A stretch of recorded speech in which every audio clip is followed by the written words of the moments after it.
Welcome to the show, everybody, on this snowy Tuesday morning.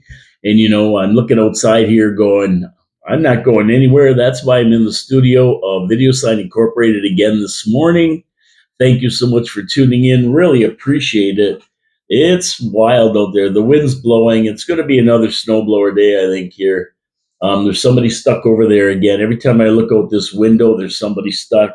This is wacky weather, as Jose Jimenez would say, "A Chihuahua, hace frío afuera." It's cold outside, baby. Baby, it's cold outside. At 5 this morning, it was 10 degrees, 73% humidity, and the barometer holding at 29.24. It's dropping down, which means we're going to get weather coming in. Now, on the radar, there's none of this snow that's coming down right now. Not a bit of it. I don't know where it's coming from. I have no idea, but here it is. And the only solution, I guess, is going to be to go out there and use the snowblower again, which I'd rather shovel, but I just have nowhere else to put the snow that's on the ground. There's nowhere to put it. The banks are already 5 feet high. It's crazy. I need a cleanup on driveway 5. That's what I need over here. Oh, well, that's all right. We'll get out and get it done. I think we may have a respite from the snow, though. I'm still wanting to get into the 4680Q studio, but that ain't gonna happen while it's like this out. Forget about it. Nope. Nope. I'm hoping to go in for absolutely tomorrow, but I don't think so. Excuse me, not like this. Not gonna happen. So before we get going with the show, I've got lots to talk about. There's been a ton of additions to the city council agenda, which I never got to yesterday. So this whole show, excuse me, it has to be something to do with doing the show because I'm coughing here now, and I never did that before. But this whole agenda is out now, and this whole show is probably going to be taken up with the agenda. Believe it or not, I didn't plan to. There's other news around the world. There's big trouble in Iran. Um, uh, there's so many things going on. The city council in Niagara Falls is the most important thing right now, and we have to talk about that. I'll get to that in a second. Well, Bill's Auto Repair and Body Shop, Pete's Pizza on Victoria Avenue, my two sponsors. And, when you look out here, you go, holy crap, I do not want to break down in this weather. Ask those people stuck over there. They're out there in the cold trying to get this car, and they're going to need something to pull it out, guaranteed. The guy next door had the same problem yesterday. You don't want to get stuck in this weather because your car breaks down. Get your car into Wild Bill's Auto Repair and Body Shop. Let Ken take a look at it. Give it the once over. Make sure it's okay. Make sure everything's working so you don't have any breakdowns. Then you're going to be all right. And that's the bottom line. You have to be proactive with these things. He has a full body shop there. In this weather, anybody could slide into you, or you could slide into anyone.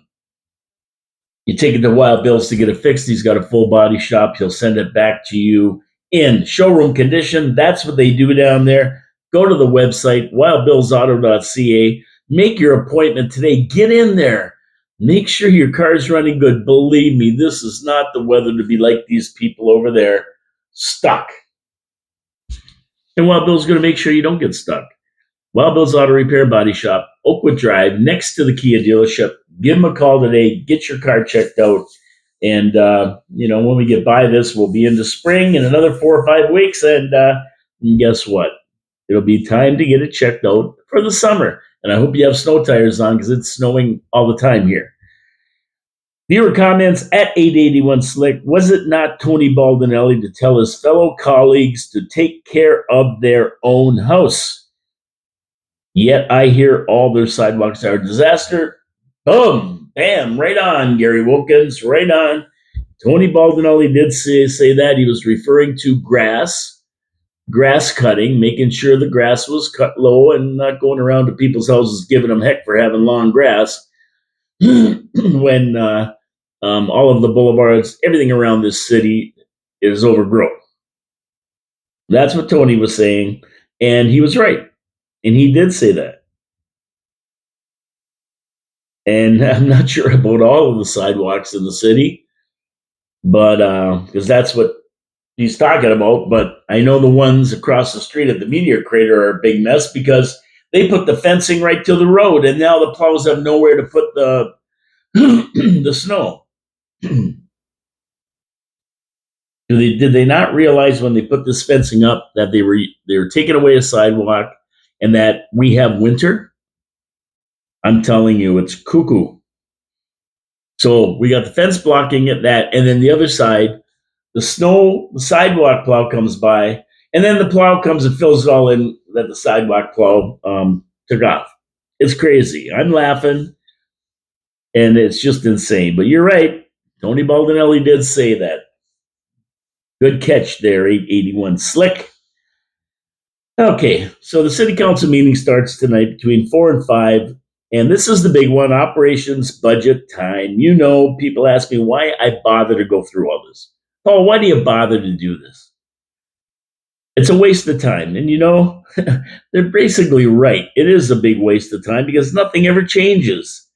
The same people sit in the same chairs doing the same things, and they've been doing it for years.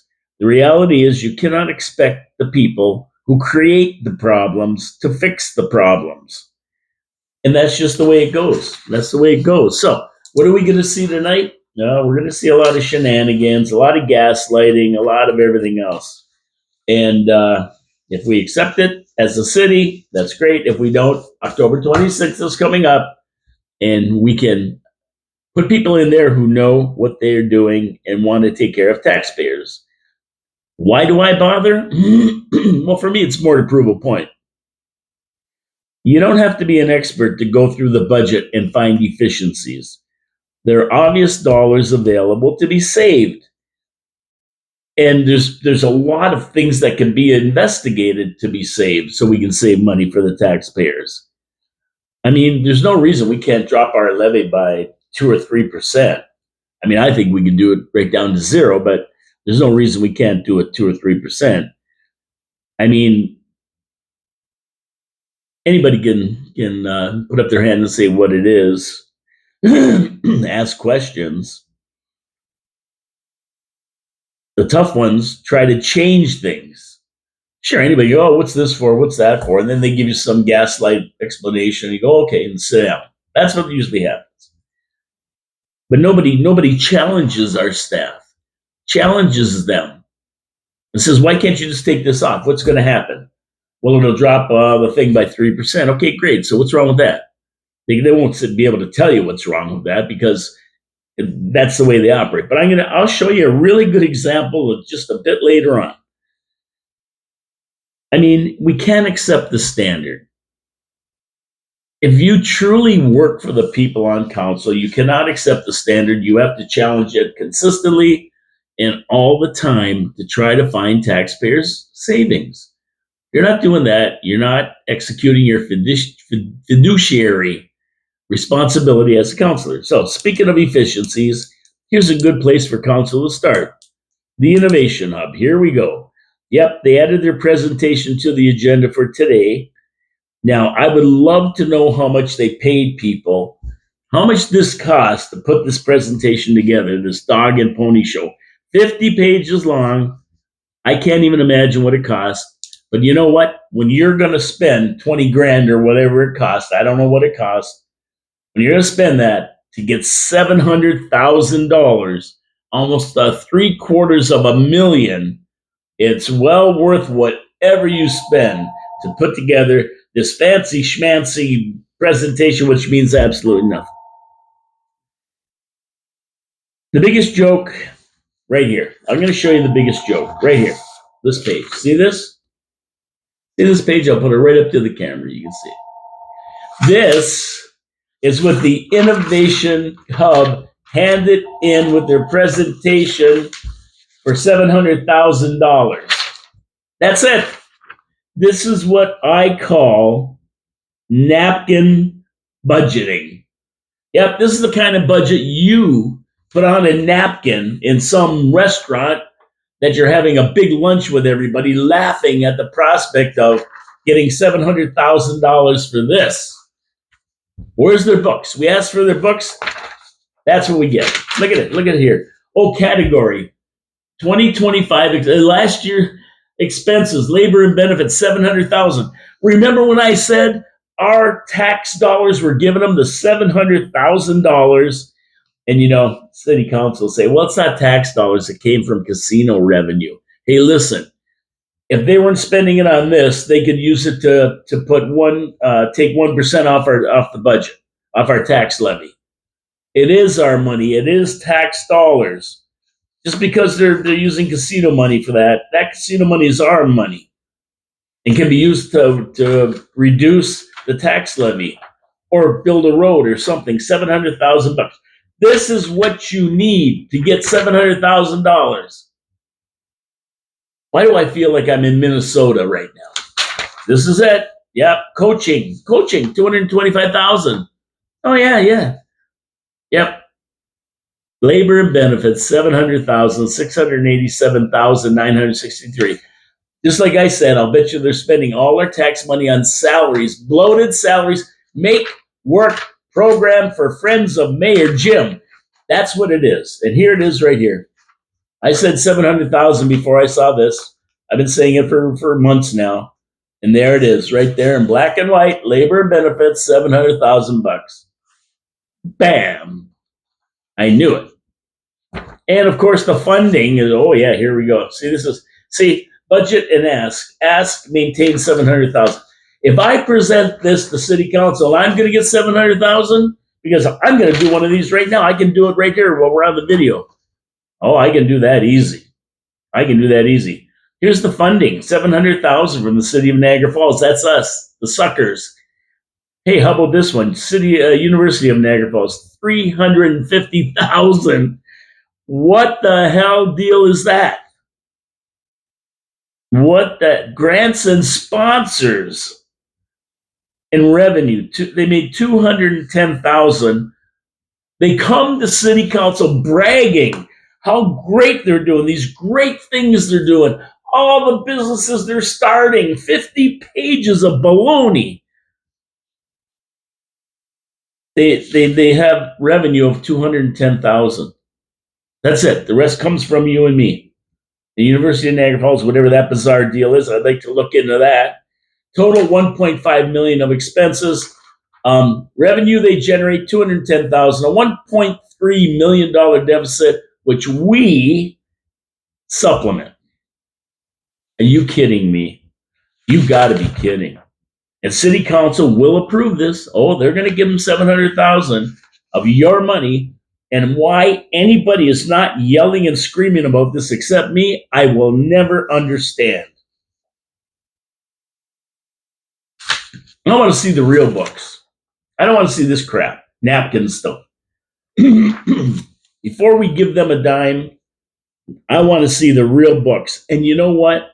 Any city councilor who votes yes for this, they should be taken to task. That's negligence for not wanting to see the books and where they're really spending this money. I want to know. This doesn't cut it. Anybody can make one of these up. No. If you okay that, you got to be crazy. You got to be mentally ill. And council's okayed it for the last 3 years. We need the real books. We need the real books. That proves right there it's a make work program. When you submit this, you get $700,000. Take another look at it. That's what you submit to get $700,000. This is Minnesota. And they come with this big dog and pony show. They're going to give you the big dog and pony show. They have a 50-page presentation. Oh, I can't wait to see this. It's so full of baloney. All these testimonials. Well, I told you my story. I told you my story about the innovation of it. I've heard it 3 or 4 times, more than once. The same story. There's only a special group of people they're helping. And it ain't me. And it ain't you. It appears to me to be some sort of scam. I can't prove it. I don't know because I can't see the. We need an audit to prove it. What are we getting for our money? We gave 1.4 million over the last 2 years. This year, another 700, 2.1 million. What are we getting? Well, they made 210,000 of revenue. So we're not getting anything out of that. What we're getting is our pockets picked. Now, if council okays it, I got to say they're getting cahoots here somehow. I don't know how. I don't know what's going on, and we won't know unless there's a full audit. But if they okay this again this year, they got to be in cahoots. I don't know what the deal is and why anybody else isn't screaming about this. But I told you so many times. I told you about this, and here it is again. And they're going to go through this 50-page story and give us all the baloney, and everybody be patting them on the back, and Strange will stand up. What a great play, blah blah blah blah, and who else is going to stand up and pat them on the back for the great job they're doing as they write him a check for 700,000 of your dollars. Seriously, folks, seriously, unbelievable. Unfriggin' believable. That's all I could say. Lori Lococo said no. It's in her presentation to drop it. Don't give him it. She knows. We'll see what the other ones say. Nobody else mentioned it in their submissions.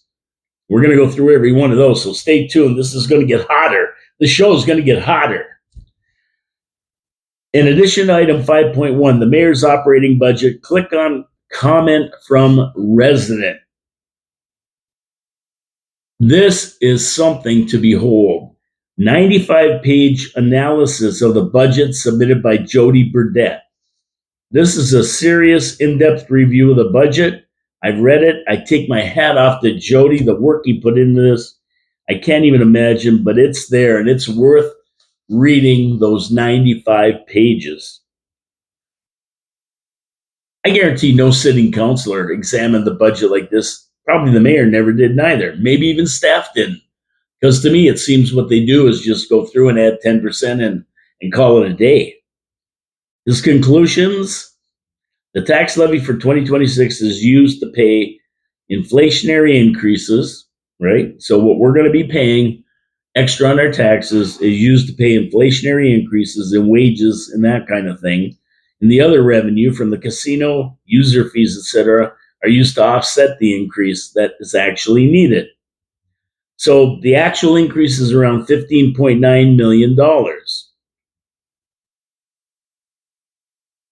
So is it correct? I don't know. I didn't have time to work the numbers myself, but it makes sense to me. Now you ask, how did Jody put together all this information? Well, he used the Freedom of Information Act to get some of the information he needed, plus he used the numbers given to us by council. It really is well put together. Jody exposes the sleight of hand presented to taxpayers by staff and then by the mayor, via the mayor, through the mayor. The $15.9 million actual increase, which is about 9.5%, is actually shown as a 2.9% increase, which is about $4.76 million. And that's all offset, the $15.9 million, by non-tax generated revenue like the casino funds, the MAT, user fees, etc. And this is an ongoing situation over the last 4 years of this council anyway. And it makes increases seem a lot lower than they really are. And really, Jody does say that there's nothing underhanded about this. It's the kind of things that councils do on a regular basis. But his point isn't about how they calculate it. The point is about transparency, that we know what's actually happening versus what we're shown. And he has a great point. The increases we have, the 2.9%, keeps us quiet about the underlying increases reduced by other monies not received from the taxpayers. And it presents a totally different picture than what is really happening. One that on some levels is disturbing. When they keep saying if the casino money stops, they're concerned not because it stopped. Excuse me. Not concerned that the casino money stopped, but because they haven't had their spending in check for the last 4 years. That's where the danger comes in. They're spendthrifts, is what it boils down to. And we said that before, with nobody to stop them. And that's the whole point, I believe, of what Jody's saying. And I could be wrong, but that's how I read it. Jody goes on to speak about special levies for tourist areas. And that is in section 326 of the Municipal Act.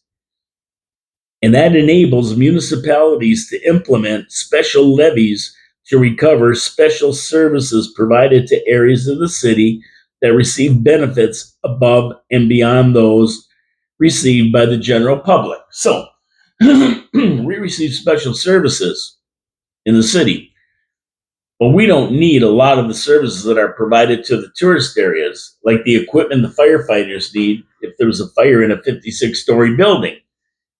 The actual infrastructure, the maintenance. There's a lot of different things that they get that the general public don't get because it's a tourist area. I mean, you have trucks sitting there waiting for the mist and the falls to come over and freeze the roads. They're right there. We don't have people sitting on our streets like that. So this is another way the city could start to offset the non-tax generated revenue we use today to bring down the tax rate, which is a smart way to do it. Jody's not proposing that we take the non-generated tax revenue and give it to everybody. But what he is proposing is that we replace that with generated tax revenue from this Section 326 of the Municipal Act, which frees up that other money that they're using to offset our taxes and give us a 2.9 instead of a 9.6% increase, and use that to ensure the future. Are you following this? Smart way to do it. In other words, don't spend more than we have. And he basically wants to let the hotels and other industry businesses in the tourist area put the money in that's required to maintain what they have. And it doesn't matter what part of the city, what department of the city has to do that. They pay it, not the general public who never uses it. They take care of the money that's required to address their particular needs, whether it be fire, infrastructure, or maintenance, say snow removal. And that's fair. That's fair.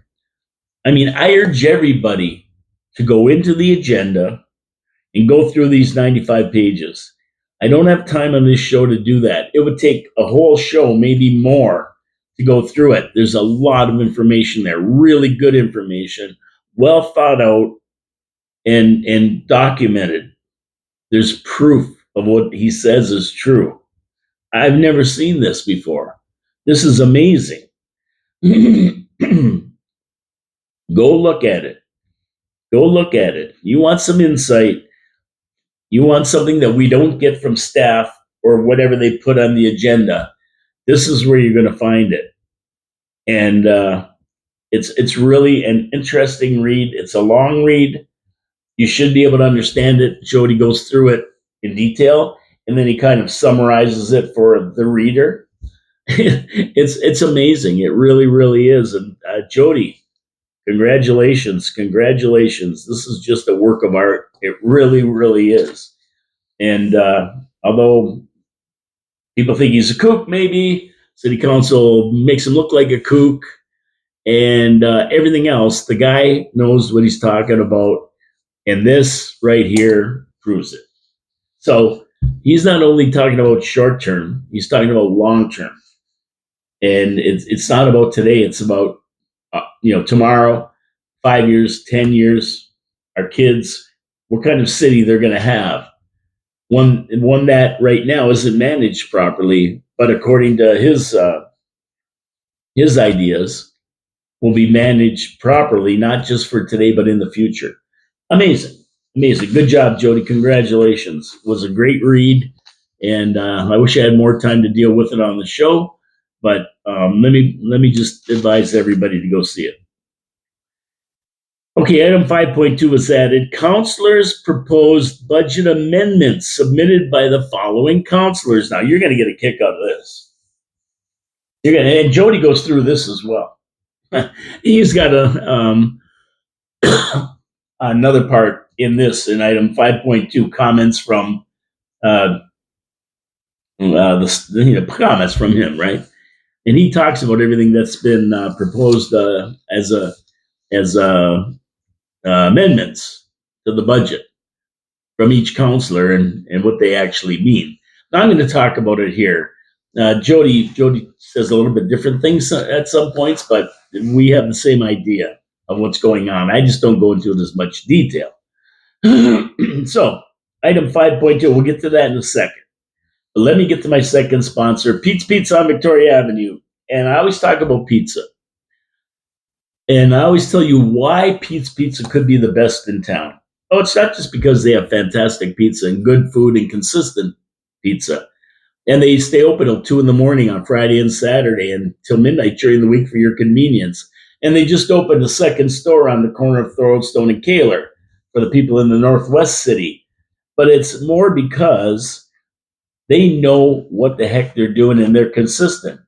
And they have everything you need. Look at this menu. I've showed you this before. Pete's Pizza, Victoria Avenue. Look at it. The one and only. Look at this. Trifold with all the menu on it. Yeah, that's what it is. And the back full. And I mean, you can go right down the list. I mean, fantastic pizza using the Mancini family recipe for crust and sauce. They know how to put on the toppings right. The ratio of cheese to sauce, perfect. And they have every kind of specialty pizza you can imagine. My Pete's Work Pizza, that's my favorite. Mushrooms, pepperoni, green peppers, red onions, green olives, bacon, and extra cheese. I mean, it's fantastic. Oh, they got just this gourmet pizzas, panzerotti, chicken wings. Well, their wings are great, as good as anybody in the city, that's for sure. Fries, onion rings, potato wedges, chicken parm sandwiches, panzerotti, baked panzerotti. You name it, they got it. They got everything here. Look at all these pages, specials all the time. Can't go wrong. Pete's Pizza on Victoria Avenue. How do you get one of these babies? Well, you just dial up 905-374-2222 or go to their website, petespizzavictoria.ca, and you can order from there, or you can dine and skip the dishes. They use all the services. It doesn't matter. The one thing you do know is that when you order, you're going to get a fresh hot pizza with fresh toppings, and it's going to be good. Not just once, not twice, but every single time. Pete's Pizza on Victoria Avenue. Order your pizza today. And while you're at their website, petespizzavictoria.ca, don't forget to flip over to Paul Lemire 48973 on YouTube. That's my channel. Subscribe, thumbs up, thumbs down, comment, leave comments, help the algorithm. It's stuff like this that you get to know about by going to my video and listening. And then you can form your own opinion. You may not agree with me, but if you're sitting there and you're not comatose, you may at least form an opinion and decide next October whether you want this crew back or not, or whether it's time for change in this city. And if you don't get it from everything I'm talking about, or you don't see what's going on, you really, really, really have to pay more attention. Either way, get out and vote. That's the important thing. Okay, so let's go to item 5.2. The amendments that were submitted by councilors. And I said that yesterday, it's always the same 2 or 3 councilors that are submitting stuff. And we'll see who submitted them this year. Maybe we could play a little guessing game. Who do you think submitted amendments to the budget? Gave some suggestions. Now you know who it is. I know who it is. I knew before I even looked at it. Number one, Councilor Van Nieuwesteeg. She had 5 proposals that will save taxpayers 73 cents a month. Bam! I feel better now. I feel a lot better now. I'm going to save 73 cents a month because of Councilor Van Nieuwesteeg's recommendations. Are you serious? 196 pages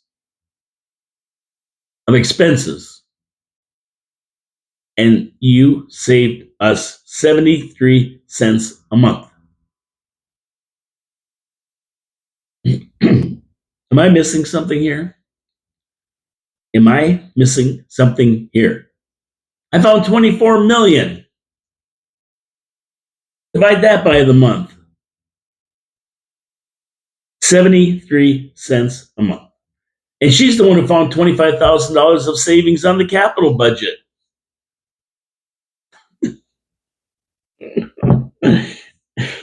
$78 million capital budget. She found $25,000. Don't laugh. Nobody else found anything more than that.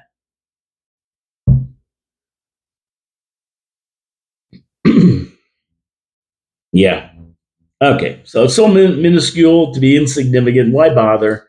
A useless exercise. Why turn it in? It's embarrassing. It's an insult. Number 2, Councilor Lori Lococo. She submitted a spreadsheet with a total of $1.4 million in savings, and that would be about 2% savings on the tax levy if they adopted them. She recognizes the city is top heavy in staff and that the Innovation Hub should be cut off from funding.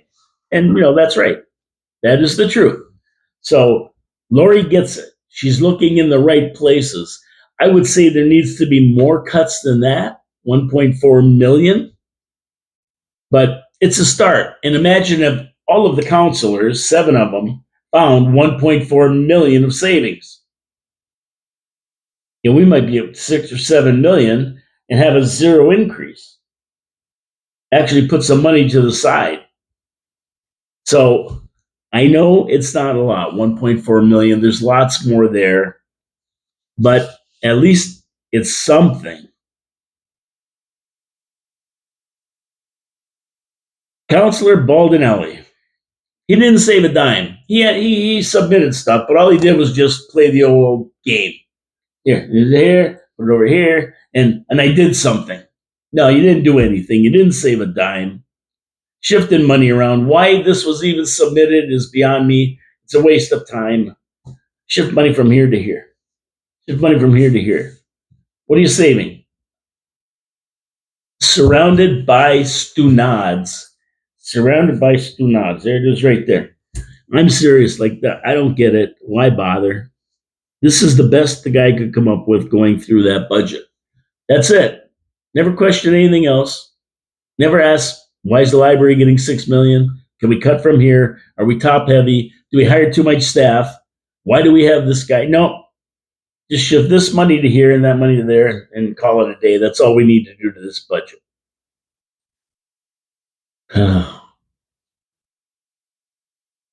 Councilor Mona Patel submitted her savings, which mostly was through cutting staff positions. All right. Now we're getting somewhere. Mona Patel realizes that we're top heavy.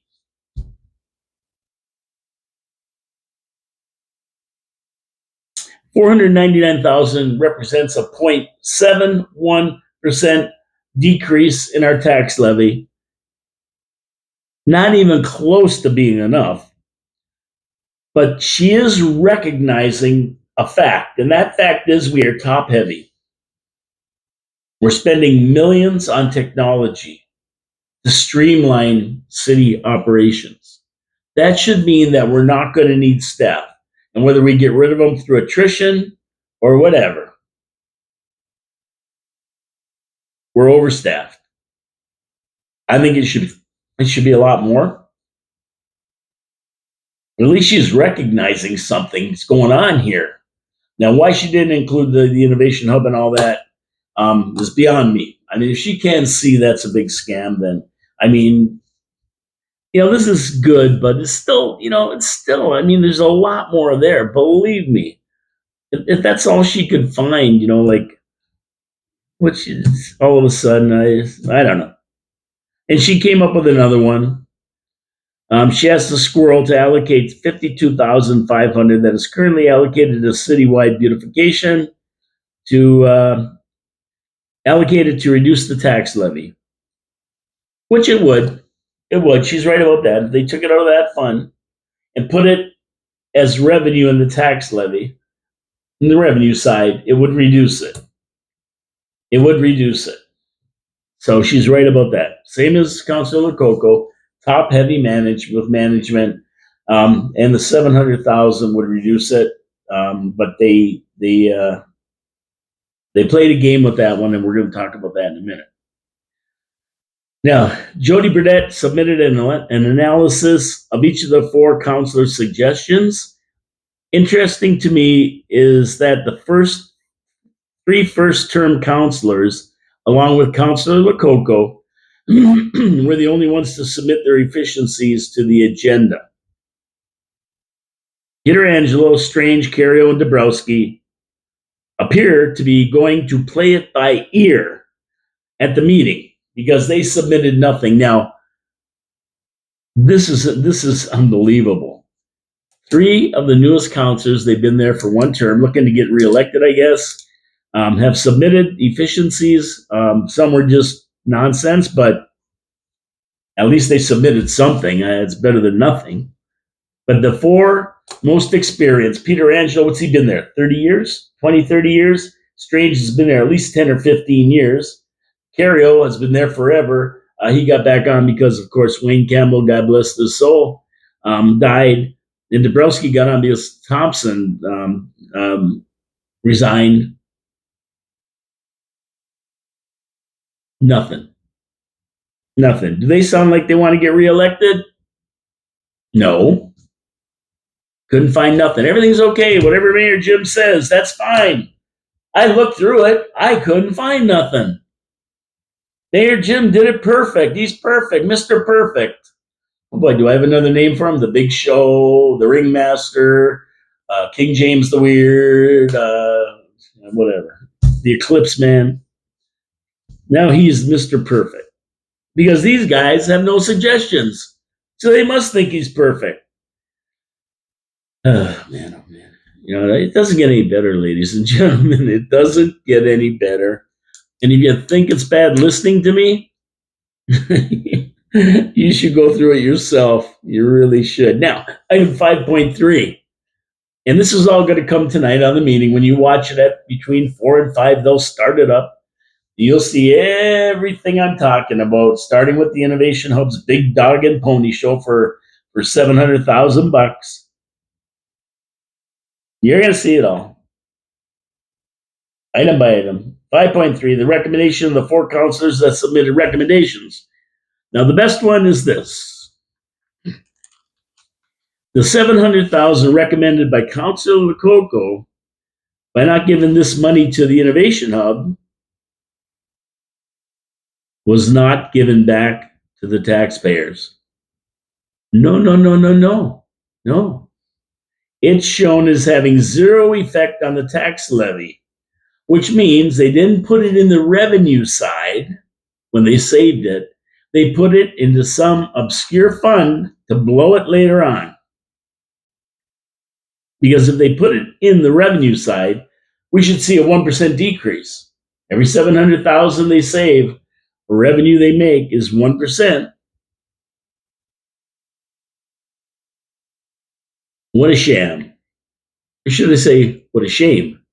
Well, what a sham. Guaranteed by some underhanded means. I don't know how they're going to do it. Once this is okayed to be put into a reserve fund and not put where it belongs on the revenue side of the ledger, it's like it don't exist. And then somewhere down the road, they can somehow, underhandedly, by the way, move that money to the innovation hub with nobody knowing anything. Don't ask me how they're going to do it. They know how they do stuff. But if that money isn't given back, if they vote to save it, not to give the innovation hub the money, which they're going to give it to them, but if they ever did, it should go on revenue side and bring our taxes down. But it won't. It won't. Against the will of council, they said don't give them the money. It'll go to them. They will get it. I will guarantee you that. If council said no, they'll find some other way to give it to them. That's why they can't give it back to us.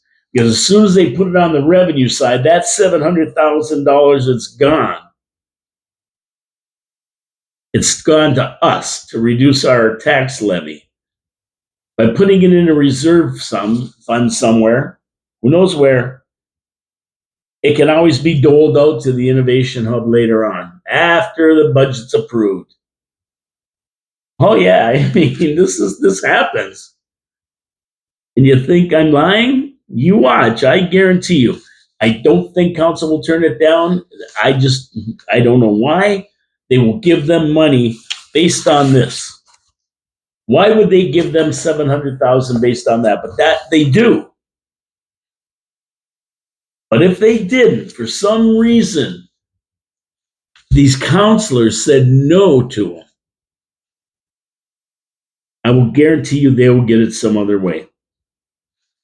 And they can't put it on the revenue side of the tax ledger, because once they do that, it's gone.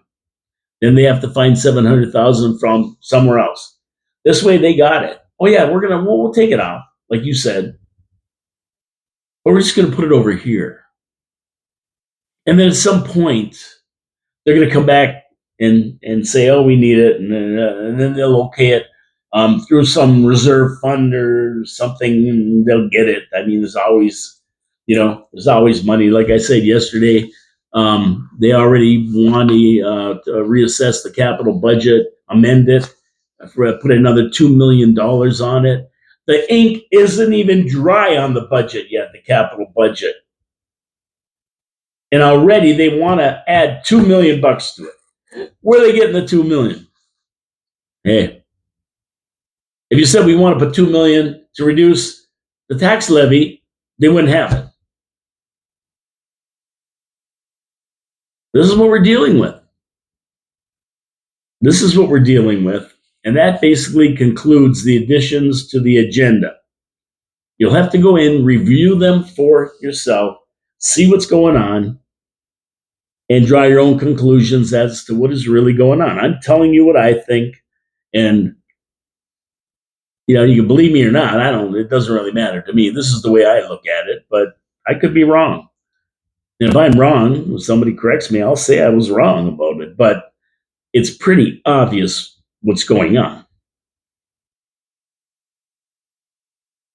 Somebody can explain it, I accept it. But that's what it looks like to me. That's what it looks like to me. So that's it. Watch the meeting tonight. It'll be on niagarafalls.ca. You can go to the city's website and watch it. You can go to YouTube and watch it. Or at some times, Kojigo will carry it on the community channel. You can watch it there. In camera, 2 o'clock. The dog and pony show starts between 4 and 5 once they get through the preliminaries. And we'll see what council says. We'll see what council says. And the only thing I ask, and I hope Lori Lakoko, because she's the only one who will do this, will get up and say, I want a registered vote. I want a recorded vote. In other words, whoever votes for any of this stuff, they record it. So we know who voted for what. And a lot of times, they say for, everybody puts up their hand against, one person puts up their hand, and we don't know who the hell who voted for it or against it. The only thing we know is when he says carried unanimously, we know everybody voted for it. But anything else, we really don't know. The other day there was a tie, 4-4 about something, and Mayor Jim broke the tie. That's what he does. He breaks the tie. So I want a recorded vote for everything tonight. I want a recorded vote, and I want it published so that we know who voted for what. Because I'm going to use that. When I start talking about the election and who voted for what on this council for these budgets, we're going to find out. And we know over the last 3 years, basically the first year, it was unanimous to pass the budget. The second year, Lori LaCoca voted against it. The third year, she voted against it. And we'll see what she votes this year. So I know who voted for it. All the people who said they're concerned about taxes are the ones who voted to raise them by 25% if we get this 6%. So don't let it fool you. I'll remember it, and I'll be talking about it. Okay, moving on. We got another little bit here. It looks like the final payment for the Niagara Falls fiscal year from the casino has been made. And you have to remember, the fiscal year for the casino runs from, I believe, April 1st to March 31st. The fiscal year for the city runs from January 1st to December 31st. So their first quarter payment, or actually their fourth quarter payment, is our first quarter payment. So this is our final payment, our fourth quarter payment, which will be the casino's, what the hell, April, May, that'll be their third quarter payment. Our fourth quarter payment was for $3.8 million coming from the casino, bringing us to $18.4 million for the year. Not a bad take, but a little low from what I heard about tourism this year. I thought it might be a little bit higher for the year, but it wasn't. But still, $18.4 million is more than all the other municipalities in the region get, because they get zero. I mean, everyone's saying that tourism is back to normal. They had a good summer, but I don't think it reflected in the casino, which tells me that the money coming in, the people are coming in, but the money coming in may not be up to what it was. They're not spending as much, the people. And, things are getting tough all over. People just don't have the disposable income. And Vegas is feeling the pinch of the economy as well. So it'll be interesting to see what 2026 brings as far as payments go. And that was our last payment, total $18.4 million for the year. Over to Welland, Graham Speck is a councilor in one of the wards there. He is going to run for mayor. And I don't know if you know Graham Speck or not. I do. I know him pretty well, really. And he's a smart, sensible guy, cares about the city. And I think he would be a great mayor for Welland. He'd bring a new perspective to the mayor's chair, which is what they need. There's a lot of infighting that goes on there. I've talked about the WWE situation there between the one councilor there and the Frank Campion, the mayor now. That councilor has to attend meetings via Zoom because he's been thrown out of so many meetings. He even got thrown out of a Zoom meeting. I mean, this is WWE, right? So, I think Graham would be great. I think he's sensible. He's even keeled. He's cerebral. He's a smart guy, a real smart guy, a guy of many talents. If you've ever known what he does, he flies one of those free air things, with the parachute and the propeller on his back. He flies one of those. He's excellent at printing. He has a printing business, T-shirts and stuff. He's a mechanic. He's a musician. He can play. I mean, this guy is multi-talented and a real even keel, nice guy. And has a beautiful family too. I knew his father as well. Nice people. I think he'd be great for mayor. If he was going to run for mayor of Niagara Falls, I'd give him my vote for sure. He'd be a great guy to have running the city. So stay tuned. We'll see what comes out of that. People are starting to declare now in the new year. Oh, man. And then May 1st, we have open nominations. And by then, Rumor is that Doug Ford will change the region as far as regional government goes. So all this might be for nothing that we're talking about. Okay, we're not going to touch too much on much else here, but I just want to touch on carnage here for a while. And leading experts say Trump's latest tariff threats after the carnage deal with China, with the communists over in China, well, they think it'll hurt the U.S. as much as Canada. And my only thing about that is we'll see. I mean, these Canadians, they think Canada's this big juggernaut in world affairs and that they rule any trade wars. And yeah, Canada has a lot going for it: oils, minerals, potash, wheat, lumber, all kinds of good stuff. The problem is they don't have the capacity to harvest it all. It's like a check that you put in the bank for 20 grand, but the bank has a 5-day hold on it. Yeah, it's there, but it does you no good. You can't use it until that check clears. And we've had this check clearing for the last 100 years. I mean, if Trump puts 100% tariff on all Canadian goods, who's going to buy them in the United States? 400 million people won't buy anything from Canada. And that will essentially shut down the Canadian businesses. The US businesses, well, they're going to look inward. They're going to look to fill the gaps that Canadians have left with American made goods. And they're going to fill that gap quickly. Believe me, they have the capacity to do anything in the United States. They really do. So they're going to fill that gap quickly. Whatever they're lacking, they will do it. They have wheat, they have lumber, they have everything we talked about. They have oil, even more now with Venezuela. So there's nothing that they really need from Canada. A lot of times they've done it because they're good trading partners. We're the biggest, their biggest trading partner. But they'll fill that gap real quick if the need arises. I mean, let's just take power, electricity.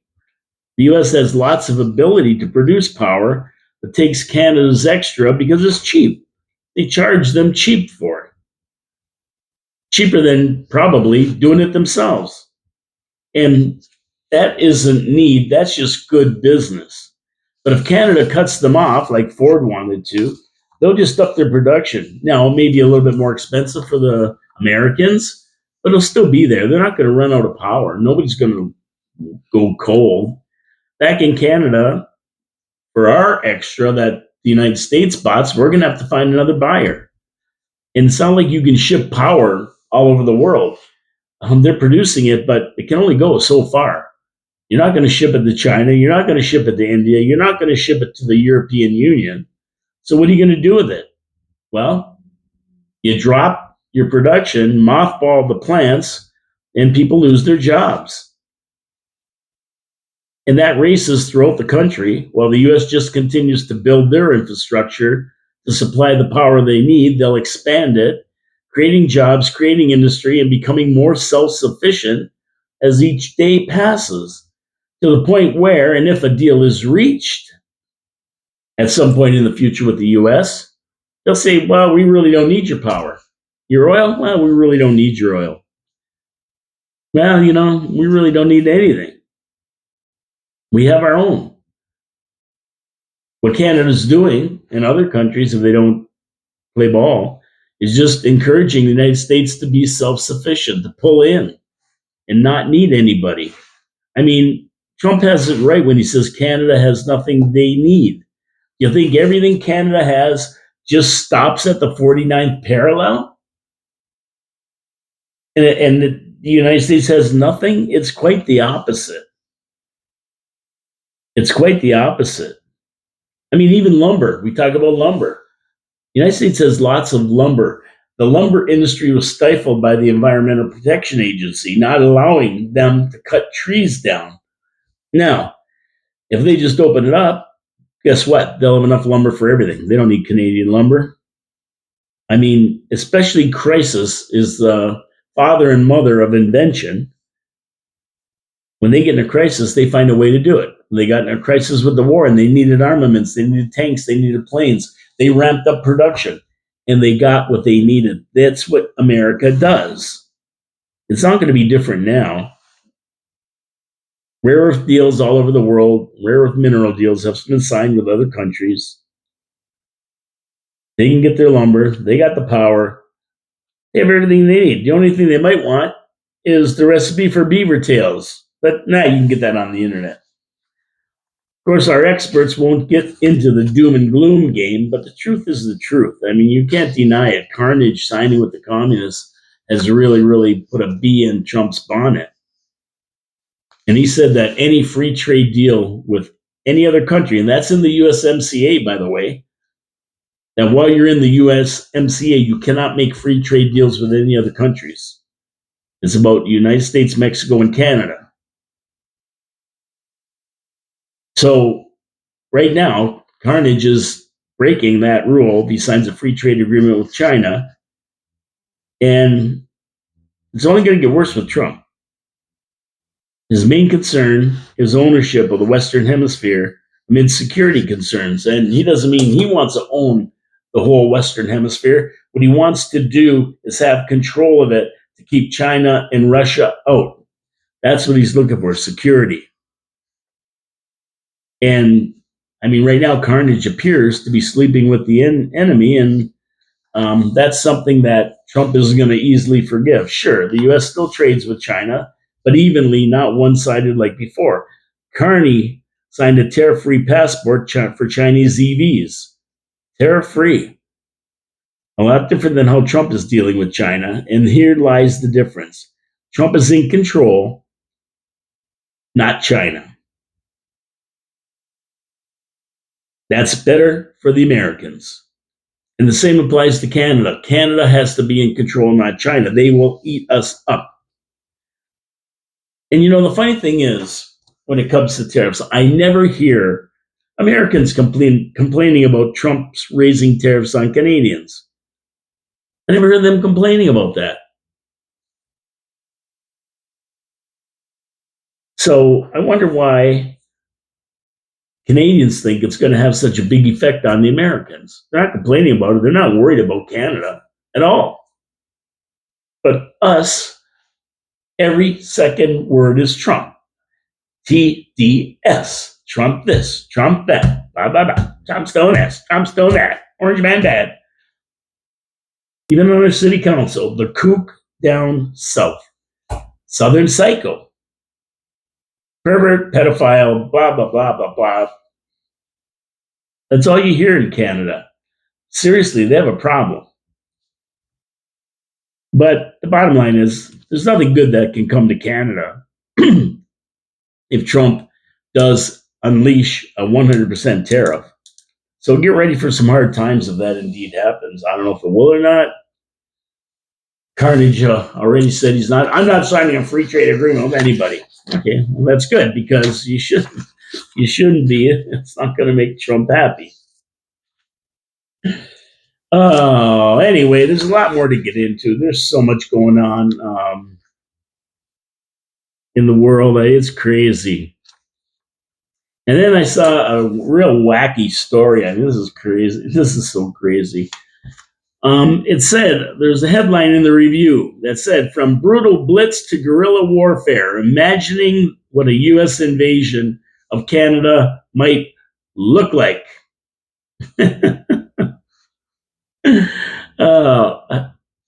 Here's what's going to look like. The United States will take over in about 2 hours. What's Canada going to defend with? And Carnage is now telling Canadians to turn in your guns. We got a gun buyback program. Turn in all your guns. And we're going to protect Canada. We have no way to defend Canada from an invasion. What are we going to use? Pitchforks? I think most Canadians overestimate the Canadian appetite for war. I truly believe that if Trump could offer Canadians a great deal, they'd jump at the chance. I don't think they're going to go to war. The only people that are against it are the government people that make a living off the taxpayers. Of course, then the illegal immigrants and criminals, of course, because they'll be the first to go if Trump takes over. Oh, yeah, they're going. They have the guns. They'll have to find a safe haven of their own. But Canadians, not a chance. These immigrants, illegal immigrants, these criminals, and even the politicians want to save their honeypot. I mean, when you go through the provinces, you got to figure it out. BC has no ties to Canada. We promised them a railway to get them signed up. Alberta, they want out. They've been screwed long enough. Saskatchewan and Manitoba are tied to Alberta. They'll be gone with them. Ontario is its own country, basically. They'd be better off as a 51st state. Quebec has wanted out since day one. They don't even like Canada. The only reason they're in there because taxpayers give them billions of transfer payments to stay in. And they turn a blind eye to their shenanigans as part of Confederation. I mean, once you cross Quebec, it's a whole other country anyway. The East Coasters have their own gig going. I mean, Canada, they don't care about Canada. They're going to go squid jigging, lobster hunting, give them a few hogsheads of screech. They're happy. They have more in tune with the American maritimers than the rest of Canada, that's for sure. I don't think it'll be much of a fight if the United States decides to invade Canada. A good offer, and I think every Canadian would take it. And for any Canadians, they're yelling about, we're going to take them on, come on, try it. Trump would rather deal with Canada. We have a lot to offer. And we'd be better with the United States as our best friend instead of a suspicious enemy watching at the border for an incursion into Canada by China. I mean, Canada doesn't have the politicians to make the deal with Trump. Carnage, he was elected on his ability to make that deal. What's he done? He screwed it all up and went to other countries. Total hoax, total fake. Anyway, it's not going to happen. Don't worry about it. We got nothing to fight with. We have no missiles, no boats, no Air Force. If he thinks, Carnage thinks 300,000 federal employees, 90% of them aren't even Canadian, and the other 10% don't know what bathroom to use, they'll get wiped out. It'll be carnage. Well, yeah, there you go. It'll be carnage. No pun intended. And you'll have Parliament flying on an American flag pretty quick. I mean, if you want a reference, just ask Venezuela what happened. 20 troops went in there and took out their 200 elite forces like this. One press of a button and they're all on the ground bleeding from the nose and ears. And they had Maduro in cuffs headed to Florida. Carnage, that's your fate if you try something. Anyway, I don't think it's going to happen. I wouldn't worry about it. Relax, worry about city council tonight because your bill's going up. Your taxes are going up, and your first tax installment will be due the end of February. So we should be getting our tax bills anytime. If that makes you happy, God bless y'all. My name is Paul K. Lemire. This is your City, Your Voice coming to you live from the studios of Video Sign Incorporated, where I've got to go out and snowblow the driveway again. Have a great day, everybody. Don't forget our sponsors, Wild Bill's Auto Repair and Body Shop and Pete's Pizza on Victoria Avenue. Support our local small businesses, and we support all our local small businesses, not just the ones who are kind enough to sponsor me. If you're looking for a sponsorship, hey, give me a call. I'll get you on here and talk about your business every day. That's what I do, along with other stuff. Anyway, take care. I may be in the studios for Absolutely tomorrow in the 4680Q, and I'll try to get in there on Thursday. If this weather decides it's going to break up for a little while, we'll see how it goes in the next few days. Take care, everybody. Talk to you soon. Watch that city council meeting. Report back to me on what you think in the comments. Take care. Ciao, ciao.